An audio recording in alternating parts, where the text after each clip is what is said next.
Atilas ir šiandien jūs pamokysim, kaip atlikti beklyverį. Beklyveris tai yra jėgos pratimas, kuris reikalauja fizinio pasiruošimo. Taigi parodysiu jums, kaip atlikti beklyverį.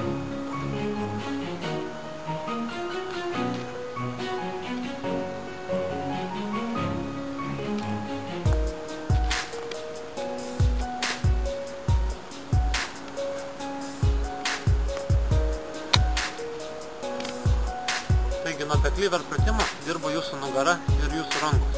Tada aš jums parodysiu pratimų, kurie padės sustiprinti šios kūno raumenį ir padės jums išlaikyti ilgiau horizontą. Pradžiai tai būtų pratimas kulvertis ant turniko. Ir kai padarot kulvertį, stengiatės kuo ilgiau jį išlaikyti. Taip darykit kokias 4 serijas po kuo daugiau pakartojimų. Kaip jau bus lengva jums tai padaryti, tada stenkitės ištiesti po vieną koją, to jums ir pademonstruosiu. Šonai.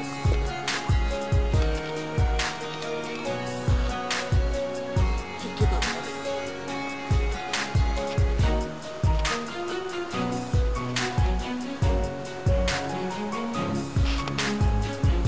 Taigi, kaip jau normaliai laikysite su viena koja horizontą, jau bus jums paprasta, tada darykite straddle beklyverį, tai yra ties pačiomis kojomis. Kaip jau bus lengva daryti ir straddle beklyverį, tada stenkitės kuo labiau koją suskleisti. Tai jums ir pademonstruosiu.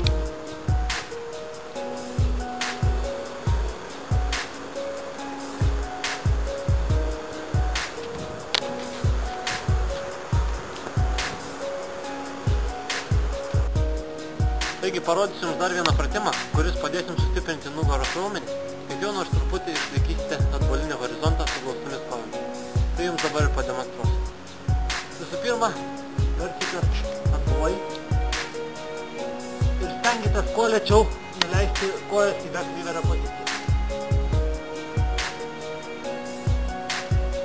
Tada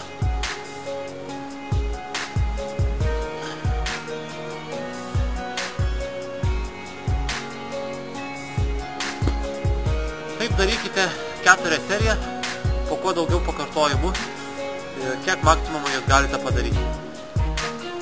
Taigi mano pirma pamoka baigta. Jeigu jums kiltų kokių klausimų, mano Facebooką rasite apačioje.